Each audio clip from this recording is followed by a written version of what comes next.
రావే పర్లేదురా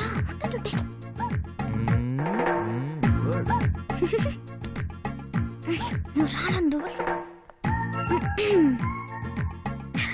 నమస్తే. నమస్కారం.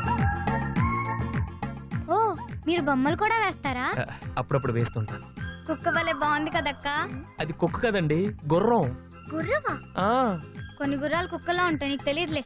మీరెవరో ఏమిటో మాకు ఇప్పుడే తెలిసింది. నిన్నటిదాకా మీరు వద్ద గెస్ట్ అనుకున్నాం, కానీ మీరు చాలా విషయాల్లో బెస్ట్ అని మా పెద్దమ్మ చెప్పింది.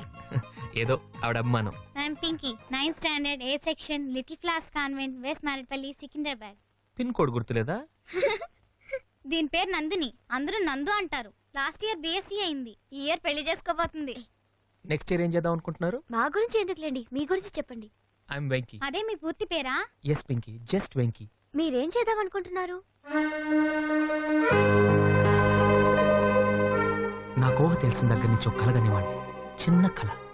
నేను IAS పాస్ అయ్యి వైజాగ్ కలెక్టర్ ఆఫీస్లో కలెక్టర్ చైర్లో కూర్చొని చంద్రబాబు నాయుడు గారితో వీడియో కాన్ఫరెన్స్లో ఉన్నప్పుడు మా నాన్న నా కోసం వచ్చి అటెండర్ నేను బిజీగా ఉన్నానని చెప్తే వరండాలో బెంచ్ మీద కూర్చొని వెయిట్ చేస్తూ కిటికీలో నుంచి నన్ను చూసి మురిసిపోతూ ఉంటే ఆ చూపులు నన్ను తడిమి ఎందుకో కిటికీ వైపు చూస్తే మా నాన్న కనిపిస్తాడు. వెంటనే నేను చంద్రబాబు బయట మా బాబు వెయిట్ చేస్తున్నాడు అని చెప్పేసి టీవీ కట్టేసి పరిగెత్తుకుంటూ బయటకు వస్తాను. నన్ను చూడగానే నాన్న లేచి నిలబడతాడు. నేను వెంటనే నన్ను క్షమించు నాన్న, నిన్ను వెయిట్ చేయించానంటూ కాళ్ళ మీద పడతాను. ఆయన నా కాలర్ పట్టుకొని లేపి పొదిగిన గుడ్డు పిల్ల అయినప్పుడు కోడికి, ఎదిగిన బిడ్డ ప్రయోజకుడైనప్పుడు తండ్రికి ఎంత ఆనందంగా ఉంటుందో మాటల్లో చెప్పలేనురా అని పుత్రోత్సాహంతో నన్ను కౌగిలించుకున్నప్పుడు, సార్ ఎవరు? అయ్యగారు వచ్చారా? రమ్మంటున్నారు. వస్తున్నాను. కళ మధ్యలో కట్ చేశానని ఫీల్ అవ్వకండి, మిగతా బ్యాలెన్స్ వచ్చి చెప్తాను. ఓకే? అలాగే.